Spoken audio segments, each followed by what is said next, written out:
Is brand Modi still as strong as it was 10 years ago? No. I think brand Modi is not as invincible as it was 10 years ago. Amit Shah and Narendra Modi are joined at the hip. Jodi number one.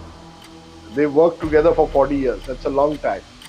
So I think Amit Shah fulfills a particular role.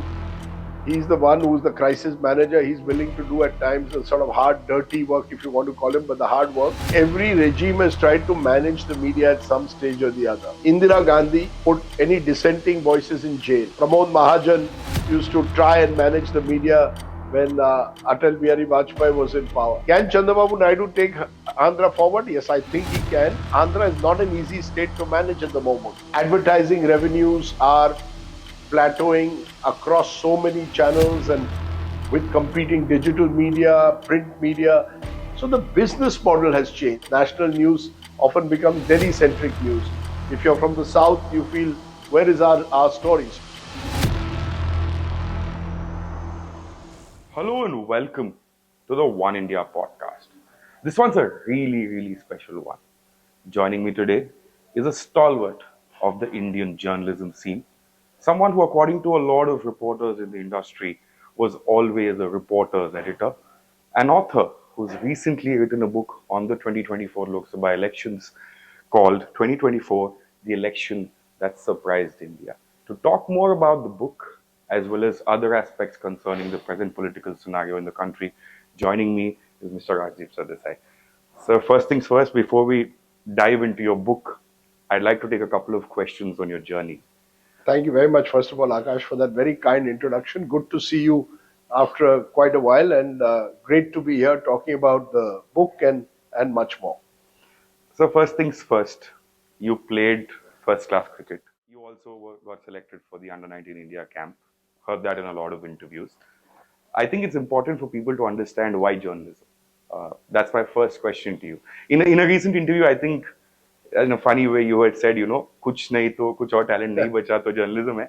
I'm sure that's not true. No, that's true, partly. Honestly, Akash, I've often said that if there is nothing else, there is always journalism. But I think I must be honest also. In my case, right from the 1970s, when I was 10, 12, teenager, I was obsessed with news. I was a news junkie. As a 12-year-old, I remember excitedly watching the election play out when Indira Gandhi lost in 77. I remember going to see at the USIS in Mumbai when Gerald Ford and Jimmy Carter were doing a US presidential election. I was 11 years old. I knew all the state capitals of the United States. I knew which state was Democrat, which was Republican. So I guess I had this great obsession, you want to call it, with news, or great passion for news. And I think that is what led me eventually to journalism, because I thought this is the best place to observe what's happening around me. I loved writing. I still maintain print is my first passion in a way.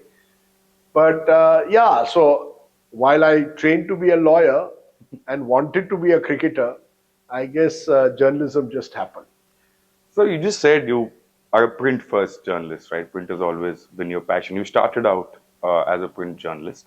A couple of questions about the industry as on date. We get the sense whenever we are on the field as broadcast journalists that print wale bolte hai ki, broadcast reporters are not reporters and vice versa. Do you sense that? Is it a fact? I mean, is it because of how broadcast ended up being eventually as on date, or is it just coming out of ego slashing? No, I think there is a problem. I mean, let's not hide or minimize the fact that broadcast in particular in this country has faced a challenge for a few years now. I think the business model of doing broadcast journalism is part of the problem, because if you want to run a channel today, you need to look at bottom lines. You need to ensure that you run a relatively low-cost model. So you don't invest as much as we used to, for example, in reporting, in sending reporters out on the field. Reporters become bite gatherers, and even the bites are now often got through an ANI or a PTI. So the space for journalists to do what they want to do, which is really to go out and report, is shrinking. Plus, we have become so studio driven, because that is the best way to perhaps do a low cost model. So I think there is a problem. There's a structural problem. And overcoming that is not going to happen overnight. And I feel in a way for the journalists of today, because I was fortunate to be in a generation where a lot of monies were invested on news gathering, even in TV. Today they are not, and as a result of that, I think there is a crisis at times of both credibility as well as just doing good quality journalism. Occasionally, we still get the good story. I think in live situations, television still often does rise to the occasion, but I wish it could happen more often. So, a lot of times, Mr. Arnab Goswami's name is attributed to the entire breaking news phenomenon, right? Do you think that's right? I mean, is he the only person responsible for No, what I, transpired? I I think it's unfair to blame any individual for what is a systemic crisis. I guess it may have got accelerated in the last decade, and you'll then blame individuals. But individuals cannot be held responsible for the collapse of for degradation of values.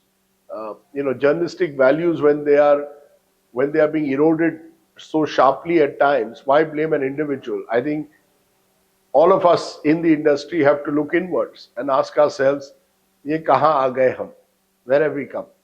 And if we do that honestly, I think we might even find some solutions. Sir, analyzing the problem a little deeper, I think recently you were also asked the question, where's the next generation of broadcast journalists? I am a journalist who started my career during the Modi era, so to say.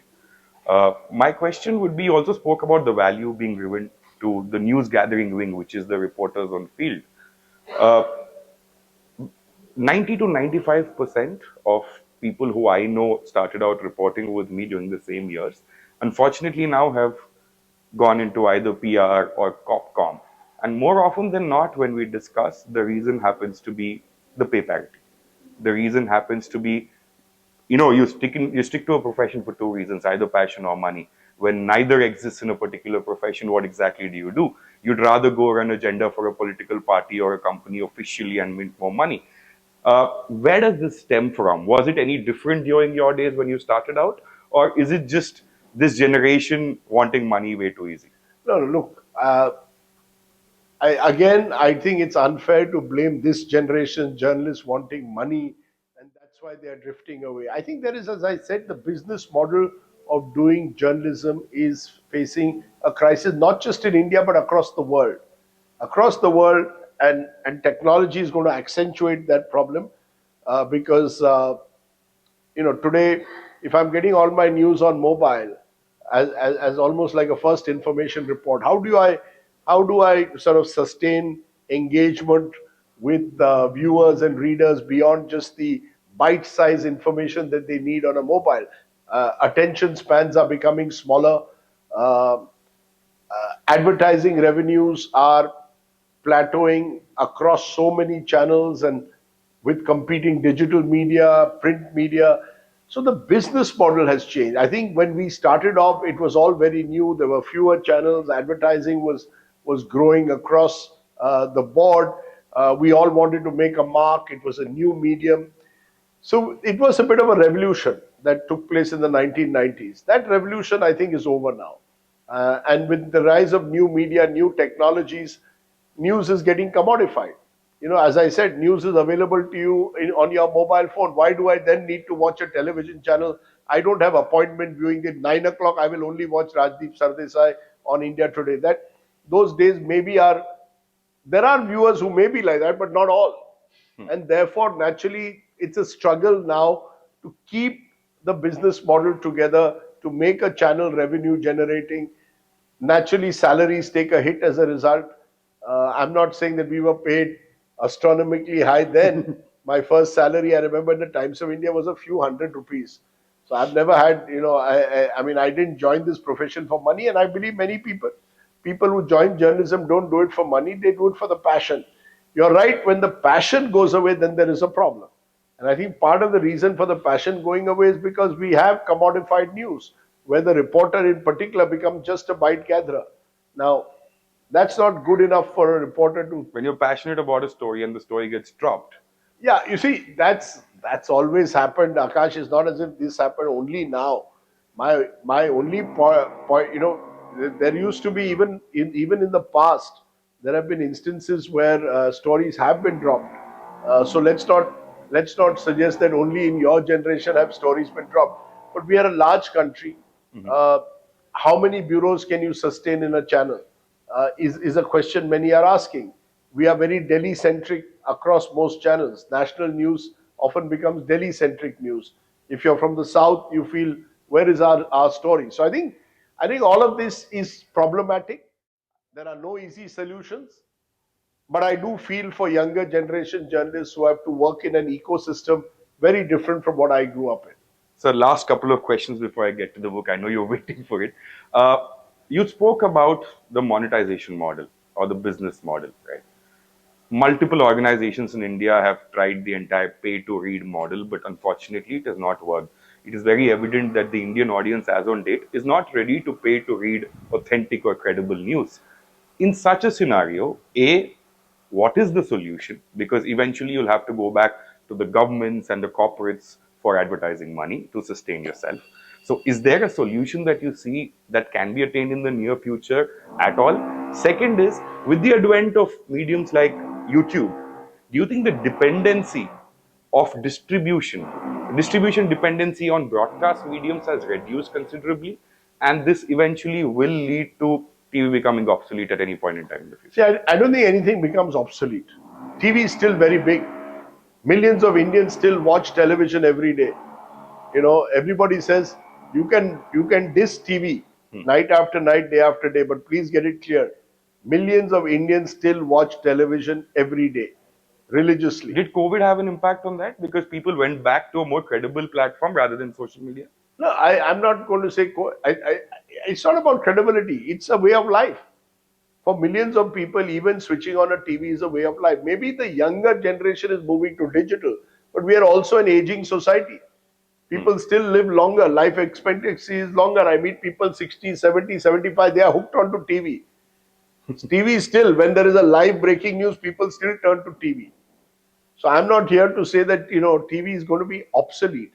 But I think we are going to have to adapt to a changing world where people's memories are getting, attention spans are getting shorter. And therefore, we have to see how do we ensure that how do we remain relevant to more and more people. Uh, there's still space for quality. You give people quality, they will still watch you. I think the real challenge is how do you provide quality content.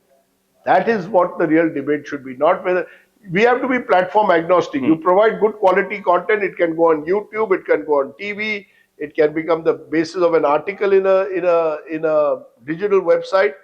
Provide quality, people will watch. You don't provide quality today, people will switch off and just move to the next channel or the next digital website or go to OTT. So that's really where the debate should be. How do you provide quality? So my next question, I mean, a story that I always wanted to hear from you. When I joined your former organization, the one that you founded, the Network 18 group, now IBN, now run by the Network 18 group, obviously. I always heard stories about how Rajdeep Sardesai is the best boss to work under because he's always been a reporter's editor. Second aspect is a lot of video journalists. I would, in fact, name some, Mr. Vikas Rawat and Mr. Raju Khatri, feel very proud when they put out these stories about how you were the first person to give them that respect of a video journalist and not just a camera person. I mean, can you just tell us a little bit more about that? Because that's a story that I think needs to be heard. Look, in the first instance, don't think I was the first person to use the word video journalist. People had started calling them that. It's just that I think we had one of our annual events, and during that annual event, uh, I guess we gave awards to our journalists, and we called them video journalists. But it's not, I don't claim to having invented the word. The word existed. I guess when we had that awards event and gave reporters awards and Hmm. gave camera persons awards. When we gave camera persons awards, we called them Video Journalist of the Year, Best Video Journalist Story. Uh, I'm glad that people feel that it gave them a sense of respect and belonging, because I really believe that you're only as good as your backroom team in journalism, as good as your editor, producer, director, camera person. So I'm glad that happened. Uh, am I a reporter's editor? Again, it's for others to judge. Because I have been a reporter, because I still have uh, that desire to go out in the field, I appreciate the problems reporters have. It's not easy to sit out in the sun outside a minister's house for 6 hours on a hot day. You Or have wait to for a live for half an hour. wait for a live for a half hour. It is difficult. You're pushing, jostling through crowds. So I think you have a certain respect for those who do what you have once done, and you understand what it takes to be a good reporter. Beyond that, I really feel that I've been very privileged, very lucky, very fortunate to be part of a generation where change was taking place. In the 1990s, uh, I just happened to be at the right place at the right time when the TV boom took place. Hmm. Uh, so, otherwise I would have been a print reporter by a staff reporter by night. Who would have known? So coming to the book, it's titled The Election That Surprised India. Considering what happened after Lok Sabha, Haryana, Maharashtra and the other two states, Jammu and Kashmir and obviously Jharkhand, would you, given a chance, would you make it elections that surprised India? Yeah, you could. I mean, I think that's a good point. I mean, I certainly every election this year has surprised us. Even not just in India, but even in the West, even in the United States.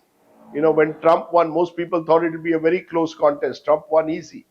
Maharashtra, most people thought Kate ki takkar, Yuti won easy. Uh, Haryana, most people expected Congress to win. BJP won. Jharkhand, most people thought BJP will win. Soren won easily. It's been a crazy year. You could have easily called it elections that surprised India. But I think the general election is always the biggest election. So, in that sense, it is the defining election. Everything else pales in significance to a general election. I always see a general election as a defining election because it happens once in every 5 years. It sets the tone for the next 5 years. And therefore, the kind of verdict that it threw up was fascinating. And I thought this book is not just about an election, it goes back to the last 5 years. And it's been a dramatic 5 years. COVID, Hmm. Article 370 being withdrawn, Ram Mandir being built. I mean, you've had a 5 year period like no other. Sir, after the Lok Sabha 2024 elections, everybody came about saying, okay, Rahul Gandhi's finally arrived, and where's brand Modi right now? It's on its decline, etc. But the election results after that, I'm not discounting J&K or Jharkhand in this case, but the larger states, Haryana and Maharashtra, have gone the way of the ruling party. Uh, how do you see brand Modi as on date? Secondly, are journalists jumping the gun?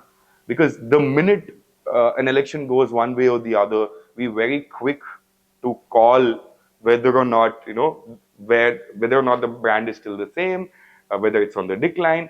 Then again, Haryana goes the other way and we come back to, okay, maybe he's on the rise once again. So is it time for journalists to maybe stay back, hold back and just report rather than provide political commentary? Look, there are different aspects to your country, to your question. For example, should journalists be predicting outcomes of elections? I agree with you. I don't think we should. Because how do you predict in these large states, sprawling states, diverse states? No one can travel across a state. Elections have become very hyper competitive. Prediction is hazardous. You need to give a statutory warning, like on a cigarette box. Predicting elections is injurious to health. I would not. I would hesitate now to predict outcomes. I would report uh, uh, what happens in an election. So I think we also have to step back a bit. We get carried away by a bit of the surround sound that takes place. As brand Modi, is brand Modi still as strong as it was 10 years ago? No. I think brand Modi is not as invincible as it was 10 years ago. 10 years ago, there was an aura of invincibility, even 5 years ago. Today, Mr. Modi is still brand number one. But I don't think that you can say that the brand is invincible. Even in Haryana and Maharashtra, Mr. Modi was not the central figure, unlike 10 years ago. Now there are state leaders, local issues. BJP has also realized slowly, can't put all your eggs in Mr. Modi's basket, as they did in the Lok Sabha and to some extent paid a price. Brand Rahul, frankly, you're right. I think is still under test. I know that's a strange thing to say for someone who's in politics for 20 years, but journalists do tend to jump the gun. Moment one election victory, you immediately say, oh, Rahul is back. Or if Mr. Modi loses, oh, Modi is on his way out. Modi is not going anywhere. Mr. Rahul Gandhi is still challenger number one as of today. If you compare the two, I still think Brand Modi is here and Brand Rahul Gandhi is here in the public perception. No doubt about it, Modi is number one. But as I said, he's not invincible. It's just the kind of strategies you use now. The opposition has not, in my view, been intelligent enough to challenge Brand Modi in a cohesive manner. And because of that, Mr. Modi is partly the beneficiary. That there isn't a challenger uh, who appears to be attractive enough for a large section of the population. But purely in terms of brand, I don't think Mr. Modi is as popular as he was 10 years ago. So I can't help but bring up the pollsters and the exit polls, right? I think you also went on to say in a recent interview that it's time exit polls exit. Uh, Previously, pollsters got a lot of elections right. And if anything, I think it would be safe to assume that the processes would have only improved over time, considering the fact that you don't commit the same mistake again when you're collecting samples. When they got it this wrong this time, there is an entire narrative saying is something fishy. Or has the voter become far cleverer than what he was? Is he or she becoming a silent voter? I mean, getting to know that, okay, this person's maybe surveying for a political entity, which is why, or a news entity, which is why I don't want to reveal my cards. Where has this gone wrong? Because the systems are the same, the people are the same, the methodology pretty much the same, if not better. Where has this gone wrong? Look, we are a 97 crore country. 65 crores will vote in a general election on an average. How can anyone predict with authority seat by seat? Particularly because elections have become so competitive. So I think I feel sorry for pollsters.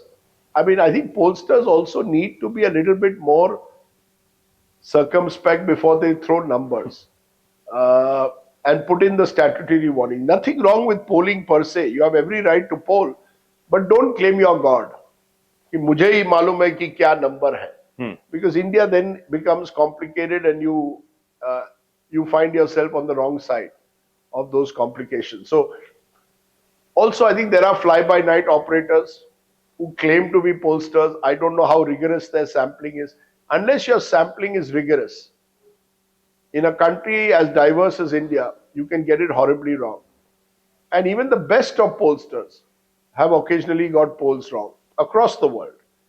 So why blame our pollsters only? I think we all have to step back and say, let's stop this sort of tamasha sometimes around exit polls. Somebody wants to do an exit poll, good luck to them. But it is not the last word.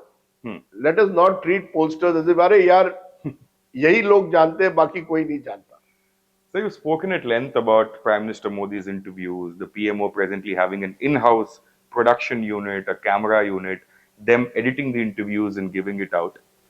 While it may not have happened in a similar fashion in the past, each time, so my father happens to be a BJP supporter, to be very honest. So each time there's a debate on television about, media being controlled by the present day administration, the argument that is put forth by a lot of BJP supporters is this isn't the first time. This was the case where pre 2014, investigating agencies were used by those in power even before 2014. Why is it that a certain section of media today feels it is necessary to bring it up, whereas the same amount of noise wasn't heard when the Congress was ruling the country? So, because you were a journalist for 36 years, how's the journey been, and is this a fact? Was media controlled to this extent even in the past? Look, I think every regime has tried to manage the media at some stage or the other. Indira Gandhi put journalists, any dissenting voices in jail when she was in power. Rajiv Gandhi brought the defamation bill, which would give the government powers over deciding what was defamatory and withdraw content. Eventually, the bill itself had to be withdrawn after there were protests from journalists. Uh, During Narasimha Rao's government, there was the Hawala case. During the Hawala case, also the government was making sure that the media virtually for a long time gave the government's view version of what the case was. Uh, Pramod Mahajan used to try and manage the media when Atal Bihari Vajpayee was in power. There was someone called CM Ibrahim, who was a Janata Dal leader. He used to try and manage the media when Devagowda was in power for a short while. I remember he was the INB minister, Mr. Ibrahim, and he would try and censor information if necessary. So it's not as if these elements have not existed. During Manmohan Singh's time, I think perhaps there was less intrusive presence. I will say that. I think Dr. Singh himself never rang up, wasn't really focused on what a newspaper or channel was saying about him or his government, almost to his cost. Because when India Against Corruption happened and Arvind Kejriwal hit the streets, media was sort of exposing the Manmohan Singh government day after day or attacking it. Dr. Singh, there was no pushback really from Dr. Singh's government. Now you have a situation where you have a government which wants to manage the media at all costs, whatever it takes.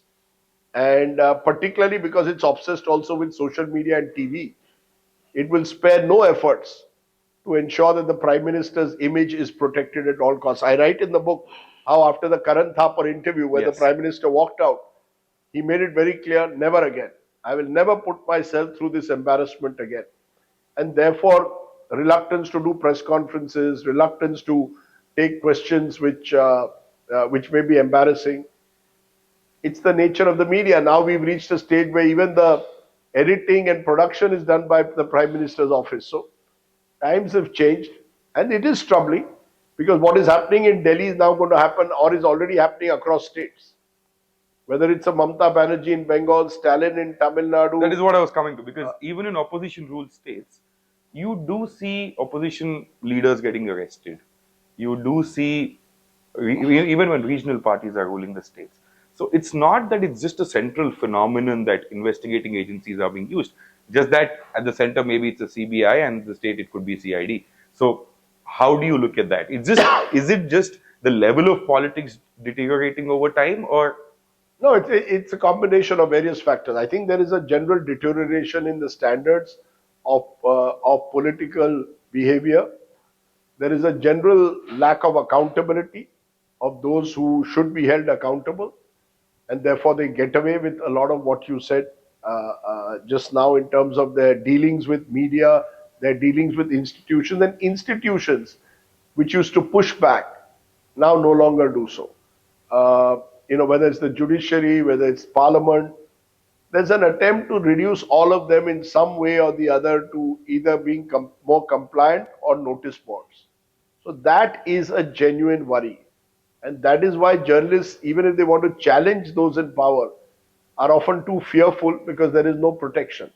If a journalist is thrown in jail, very few people will come out to stand up for that journalist. Not so easy. Especially if you're from a smaller newspaper, smaller town. If you're a primetime news Does anchor, religion play a factor? Sorry? Does religion No, have an impact? I cite in the book the Siddiq Kapan case. Yes. For example, a journalist going to cover Hathras was arrested and was in jail for more than 2 years. I mean, for a crime which was not clear. So I think there is a problem, but I don't think it's only religion. I mean, there are journalists who've been arrested because they exposed a midday meal scheme, or suddenly had FIRs filed against them. In Kashmir, journalists are arrested under the Public Safety Act. In other states as well, cartoonists have been targeted in Bengal.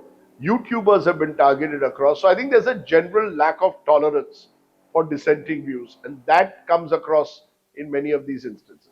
So coming back to Haryana for one question. Recently, I was attending a session. I was rather delivering a guest lecture in one of the colleges in Hyderabad. And one of the students came up with this question. I possibly did not have an answer. I hope you have one. The question was very simple. Lok Sabha एक तरीके से एक धक्का था BJP के लिए, right? It was a setback for them. Post Lok Sabha, there were 4 states which were due for election. And in your book, as well as in a lot of interviews, you had said that now the election commission is batting for one side.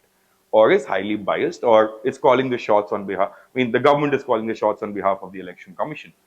In that case, the simple question was, when you've just had a major setback, four states are due, why go for Haryana first and go for Maharashtra after that, whereas you're risking your cadre being demotivated, whereas the entire country at that point in time was talking about Congress already sealing the deal in Haryana.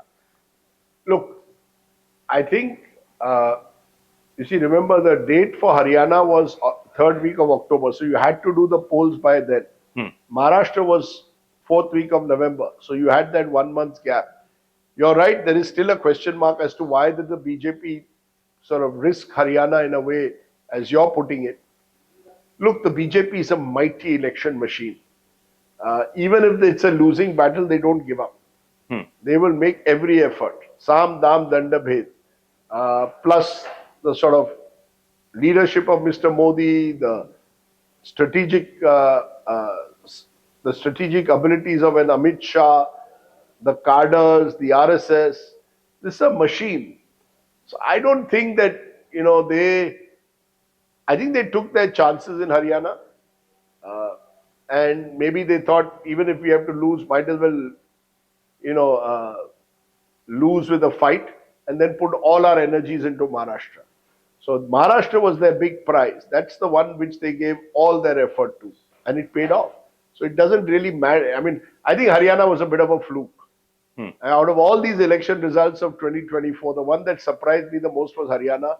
It was just bad election management by the Congress. Nothing, no genius by the BJP. But in Haryana, I think the Congress got their entire strategy badly wrong. So it was a self goal by the Congress that benefited the BJP. So going down south, there multiple times in your book you mention about Chandrababu Naidu, the most experienced politician in the country. You also mention about him having to wait for 2 days to get an appointment with Mr. Amit Shah when he came to Delhi to seal the deal about over the alliance, proposed alliance. This actually clears a lot of doubts, because I think in AP and down south, there's this larger consensus that maybe the BJP was pushing for the alliance and not the TDP, because the TDP is far more relevant in the state as compared to BJP. Tell us more about that episode and what you know about what transpired eventually after that, and also maybe about your opinion about Chandrababu Naidu as on date, because I believe you watched him very closely, you've interviewed him multiple times, his work ethic, etc. Is he the man to sort of take AP forward? Look, Chandrababu Naidu is arguably, if I'm not mistaken, the senior most chief minister in the country. Yes. Became a chief minister in the mid 90s, 95 or 96, well before even Narendra Modi. He strikes me as someone who is as close you can get to a slightly technocrat chief minister. He once told me, almost half jokingly, if he hadn't become chief minister, he could have become CEO of Google. I could have been CEO of Google or some big tech firm. He obviously believes he has those skill levels. He's never been a charismatic mass leader. And therefore, you see, he's never won, till now, ever a big victory on his own. And even now, he had the BJP on his side. So you can't call Babu a mass leader in that sense. But he's been very durable. He's very strategic. He's a very good technocrat. And is a survivor.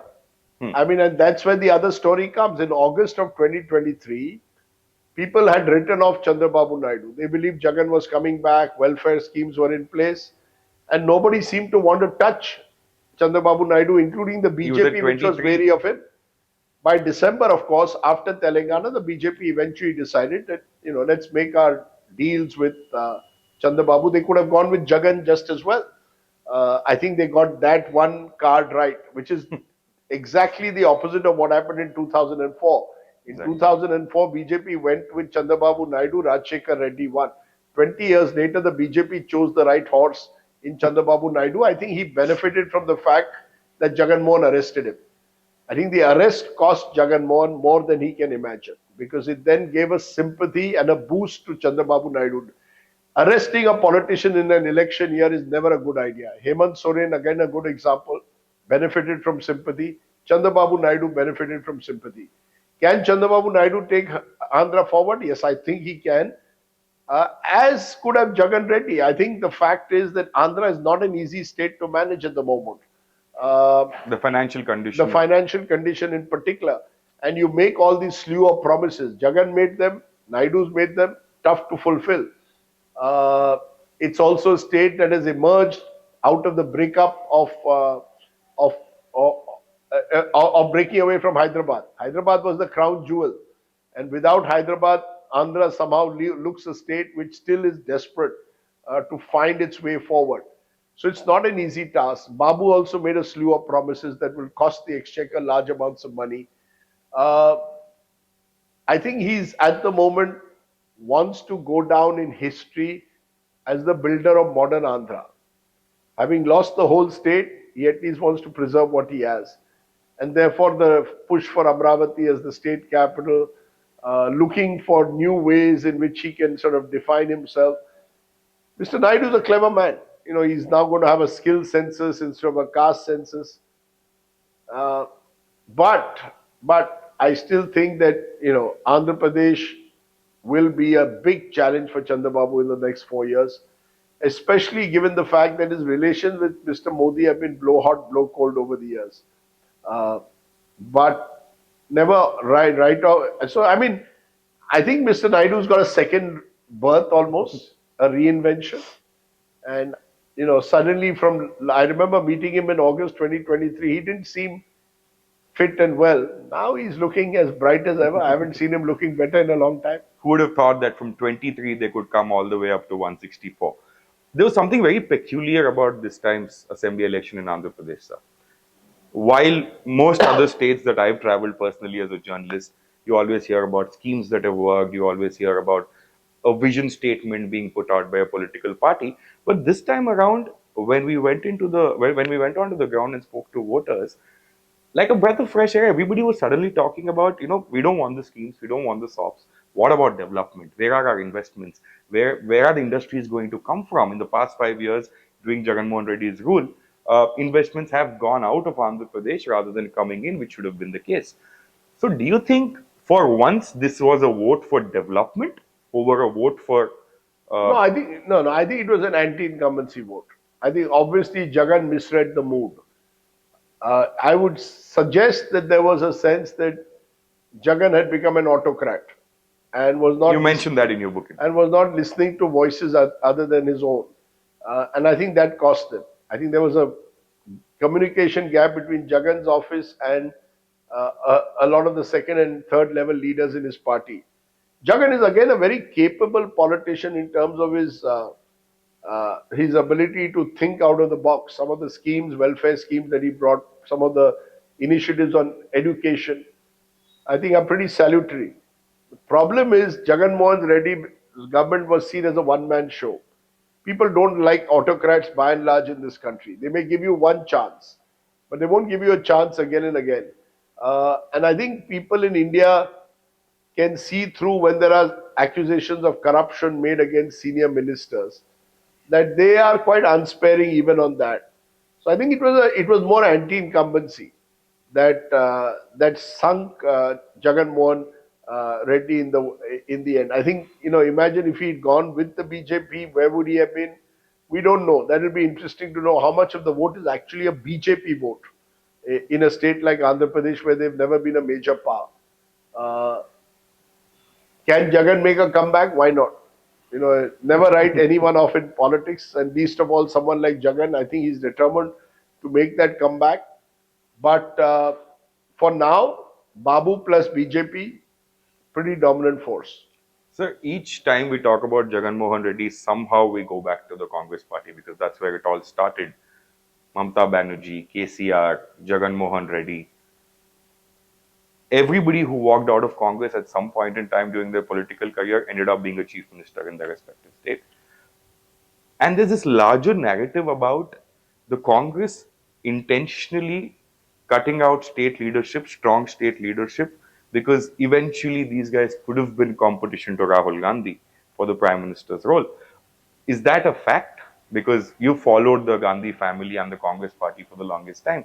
Is that even a fact? And what is this entire narrative about? I mean, pre his accident, of course, Rajshekar Reddy being lobbied for in Delhi for coming into the central role, etc. Are both of these facts that we've heard even No, considerable? I don't know about the Rajshekar Reddy story, but I do. The first part of your question, I think, is very interesting, Akash, because the first part goes to the nub of one of the challenges in one of the problem areas in our political system is that this grand old party called the Indian National Congress has not fully adjusted to the times of this hyper competitive election. They still want to play elections the old way. Mera aadmi, uska aadmi, I'll bring him down, I'll protect this guy.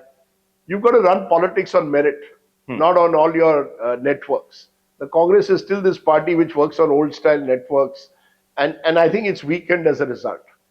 Weakened considerably as a result. You're right. There are 9 chief ministers at one count a couple of years ago were ex-congressmen.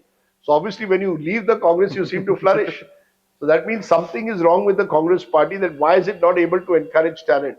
Why is it that mediocrity is able to rise so easily in the Congress party? These are questions only the Congress can answer. And the Congress doesn't want to confront the truth that the party for the longest time has been effectively organizationally weak.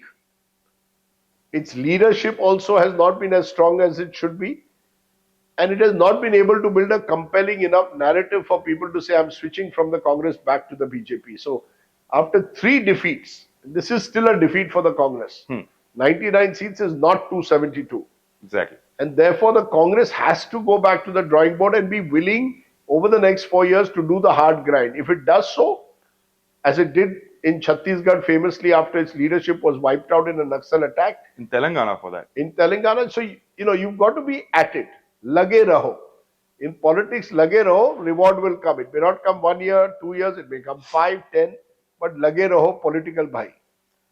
So you also have a brief mention of Pawan Kalyan during that entire episode of The Alliance about Pawan Kalyan in your book.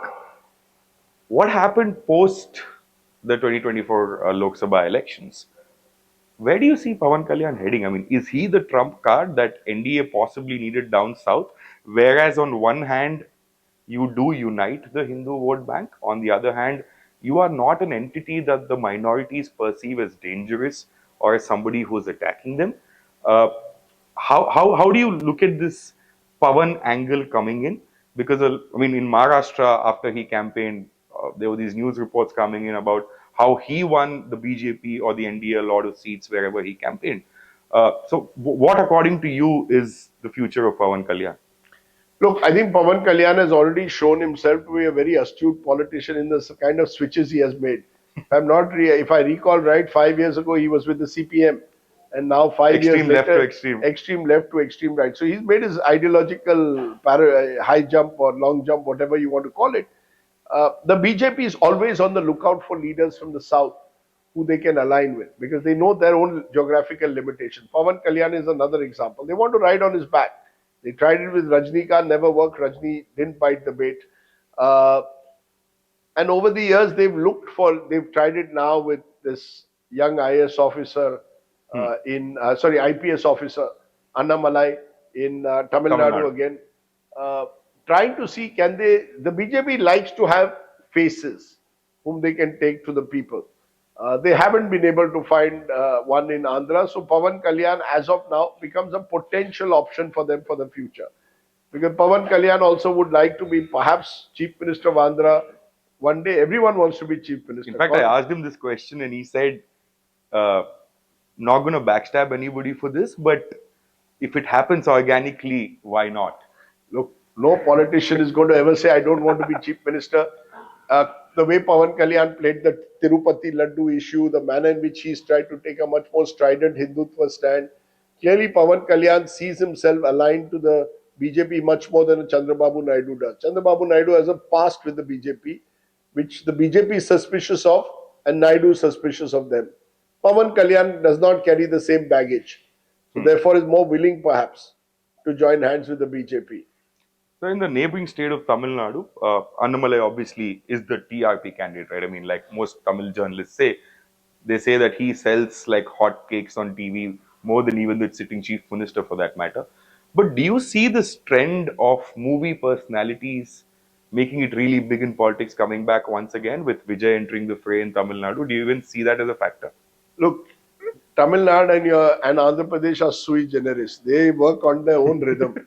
It doesn't mean everywhere in the country you'll have actors and actresses. Yes, Kangana Ranaut won debut in Mandi. But generally, I think Southern actors have a special relationship with their audience. Hmm. As we saw in this terrible stampede that took place during the film premiere in Andhra, Pushpa. in Pushpa premiere in Hyderabad.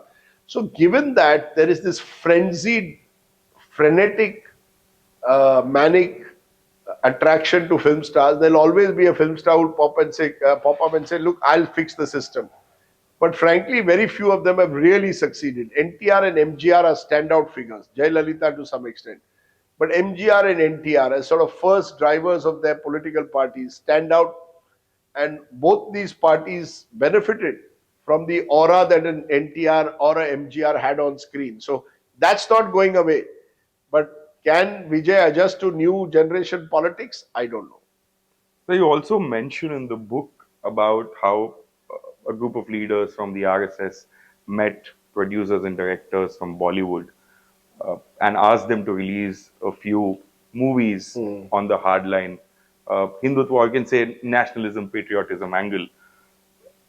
In the last few months, I noticed a lot of ex-defense, ex-security personnel coming out and doing podcasts, speaking about operations which were confidential until then. Uh, has Hindutva now transformed into patriotism in a subtle manner? Because down south, I think, have they realized the fact that the hardline agenda will not work in certain states like AP, Telangana, where the caste divide works much more than maybe the religious divide? You know, Akash, it may not be working today, but what does tomorrow bring? We don't know. You know, nothing is static in this country. So let's not presume that it won't work. You know, you are presuming that this sort of hard Hindutva agenda won't work. It still works in large parts. We are in Mumbai doing this interview. And here in Mumbai, the BJP got a big victory, unprecedented. They couldn't have won this without having a strong, having created a strong sort of emotional resonance from its katenge to batenge ya ek hai to safe hai, which were in a way an attempt to consolidate the Hindu vote, and it worked. So I'm not going to here stand and be complacent and say hard Hindutva won't work. Hard Hindutva does work from time to time for the last 30 years now. So it's not even a one-off. You have a prime minister who was called a Hindu Hriday Samrat. So this is very much, you're already in an age where Hindu vote matters above all else. And that, to my mind, is what explains at least partly the BJP's success. Their ability to create this sense of a cultural, political Hindu who will vote for them. So, going ahead, when we speak about the present condition of the media, etc., spanning over 36 years in your career, do you personally have any regrets? I mean, is there a story that you could have done better? Have you jumped the gun ever? Have Because certain organizations that you've worked in the past have also, there's a narrative around even those organizations saying even they were biased at some point in time. So, do you personally have any regrets as such? No, look, you always want to do every story better than the last story you did. So there will always be regrets. And there have always been mistakes that you make. No one is flawless, particularly not in journalism. You may have jumped the gun. I may have jumped the gun. I may have given a go ahead to a story without having, at times, uh, you know, particularly a sting operation. You get very excited. It's sensational. Then you wonder, is it a sting or entrapment? These are all ethical dilemmas that journalists face, and I've faced them like anyone else. I'm not going to stand here and say everything's gone hunky dory. Again, I feel I'm lucky, blessed, privileged to have worked with some very good teams, both at NDTV, Network 18, India Today. But have we made mistakes? Of course we have. Uh, I mean, what is life without mistakes? Any story you can think of specifically? No, I think, for example, most famously when I tweeted about a farmer's death by a police gunshot, and then later, it was a live situation. I was basing it on the family and friends who were speaking up for the dead person. But later on, it turned out that the tractor had overturned. Now, the damage was done because of a tweet where I said allegedly, and it was a live situation. Either way, I should have perhaps been far more circumspect given the kind of situation it was, and not jumped the gun, if you want to call it that. So there are a fair few occasions when you've done it for 35, 36 years.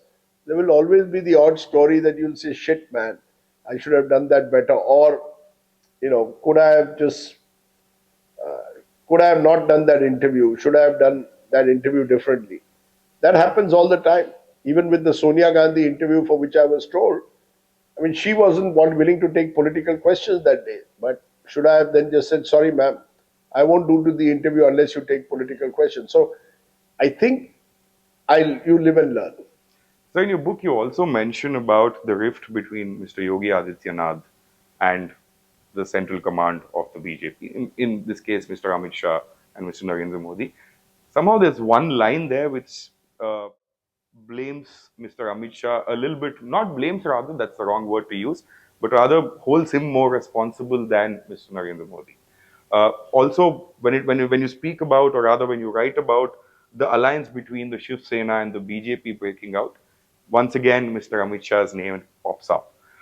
At this point in time, are they just playing good cop, bad cop in your opinion, or is Mr. Amit Shah establishing the field for a larger role? Does he even have that vision in your opinion?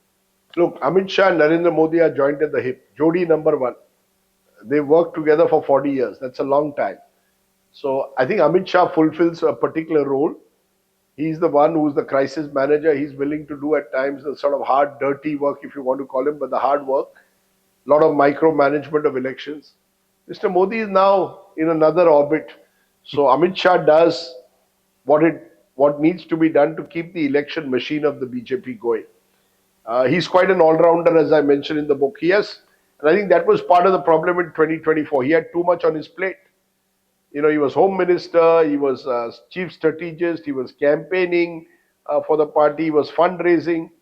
Eventually, people, even the best of us, therefore, can lose the plot. And I think Amit Shah partly, along with the Prime Minister, got carried away with this 400 part drumbeat. In fact, Amit Shah was more cautious, to be fair. I mentioned in the book, he was not keen on it because he said, "Yaar, 400 par, uske baad kya?" Look, Amit Shah is a consummate 24/7 real politic practitioner. Even at 3 in the morning, he's thinking how to win an election.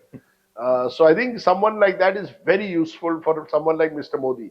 Mr. Modi has the qualities that Shah doesn't. Mr. Modi is a very charismatic orator.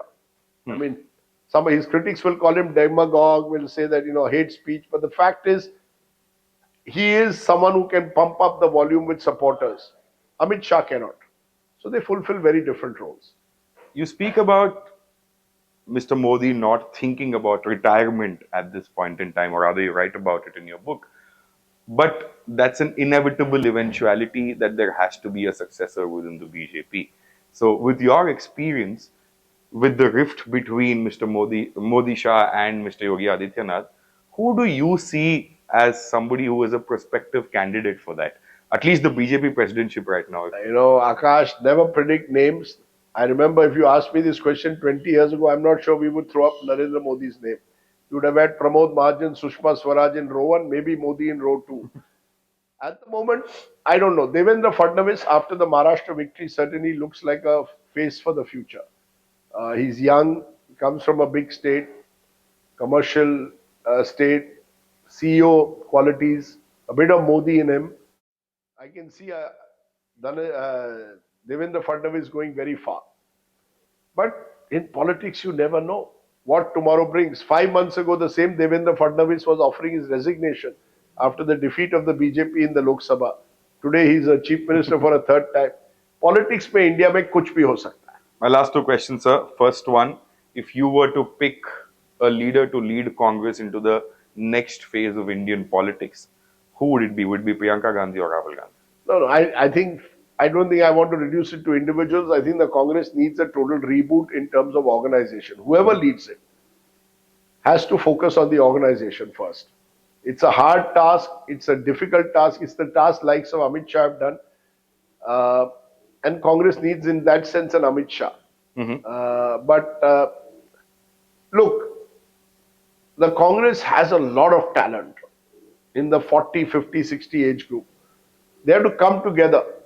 I don't think any of them can be, except Rahul Gandhi, because he has the sort of, he is a dynast, fifth generation in the party. He has earned the respect of the party because of Bharat Jodo. May not last forever, but except Rahul Gandhi, there's no one individual that stands out for me in the Congress as the person whom the rest of the party will agree to follow.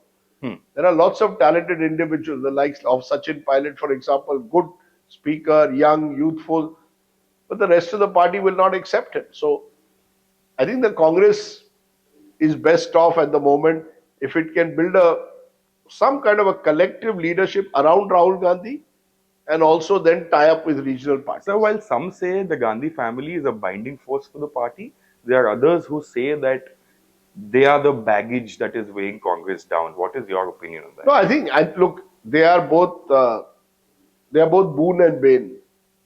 Uh, the Gandhis hold the Congress party together to a large extent. They provide some leadership direction to the Congress party.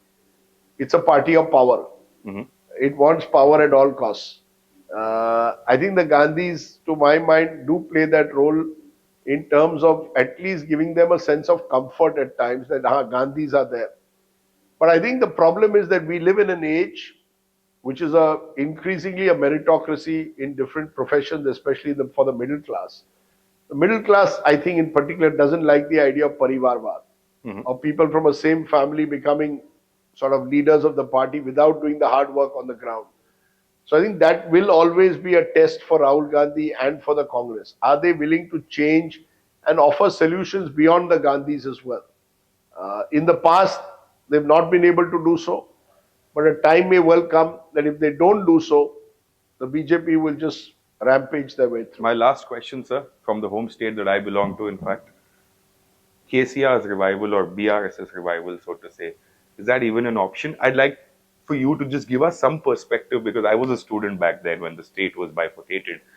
What went around during that time in Delhi? The reason being, there is this entire narrative around, it was always hot and cold because KCR was sent a few money bags and then he settled down for a while. And then once again, when the money got over, he started the agitation once again. So, what happened in Delhi during that time? And do you see him reviving himself? Look, let me say that had Rajshekhar Reddy not died, I don't think the Telangana movement would have got the kind of momentum it did. KCR also was at the right place at the right time at the time. He's a very astute politician. But I think he made a mistake in 2023. Didn't drop enough sitting MLAs and paid a huge price for it. Uh, can he make a comeback? Of course he can. Anyone can. To be honest, in politics, never write off anyone, especially someone like him who understands the situation on the ground. But he's also going to have to change his style. See, you can't sit in your farmhouse dictating terms to the rest of the party, unwilling to change candidates, disregarding the media or anyone who may ask him questions. He became a sort of power unto himself.